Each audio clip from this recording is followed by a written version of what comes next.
Why do so many Christians celebrate the birth of Jesus on December 25th? There's no evidence in the Bible to settle on that date. In recent years, several scholars have argued that Christians in antiquity engaged in complex and sometimes contrived calculations to fix the birth of Jesus on December 25th, because it fell exactly 9 months after March 25th, the day that Christians believe Jesus died and was conceived. The death of Jesus is the closest we get to a firm date in the New Testament, which says that Jesus was crucified the day before Passover, or the 14th of Nisan on the Jewish calendar. With a firm date to work with, it's no surprise that Christians attempted to calculate the death of Jesus first and only later try to calculate when he was born. But there's a bit of a complication. The Jewish calendar is a lunar solar calendar. This means that holidays like Yom Kippur, Hanukkah, and Passover follow the monthly cycles of the moon's phases, which means the holidays shift around year after year on the Julian calendar, which was the solar calendar that the Romans used. So the date of the crucifixion of Jesus could be a totally different day on the Julian calendar depending on the year.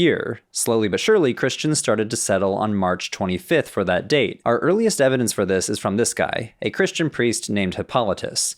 Sometime in the early 3rd century, Hippolytus published his calculations for the date of Easter, which is inscribed on the base of a statue of Hippolytus, which you can see here on screen. It's kind of confusing to figure out what's happening here, but it helps to think of it like an ancient Excel spreadsheet. A spreadsheet that shows the Julian calendar dates that correspond to the 14th of Nisan year after year. The spreadsheet claims that in the implied year of the death of Jesus, the day before Passover fell on March 25th. Here's where it gets interesting. March 25th was the traditional date of the spring equinox according to the Romans. We see this in writings of Roman authors like Pliny the Elder. And this is probably not a coincidence. This is probably the result of Christian chronographers going out of their way to try to match their calculations with the spring equinox for its cosmic significance. But all of this talk is about calculating the death date of Jesus. So what about his birth date? How do we get from Easter to Christmas? Well, notice that December 25th is exactly 9 months after March 25th. This is also probably not a coincidence. Many Jews and Christians believe that prophets and saints were born and died on the exact same day. We see this in the Jewish text called the Talmud, which teaches that Moses was born and died on the same day. Christians may have shifted this theory to argue that Jesus was conceived and died on the same day, March 25th, which implicated December 25th as his birthday if we calculate forward a conveniently perfect 9-month gestation. We see this belief explicitly in one of the writings of St. Augustine. He says, "For Jesus is believed to have been conceived on the 25th of March, upon which day also he suffered. But he was born, according to tradition, upon December the 25th. It's likely that Hippolytus was doing a similar calculation a few hundred years before Augustine, because he landed on this pairing of March 25th and December 25th early in the 3rd century. So already by the 3rd century, Christians were starting to recognize December 25th as the birthday of Jesus, connecting it with the day they believed he died, March 25th.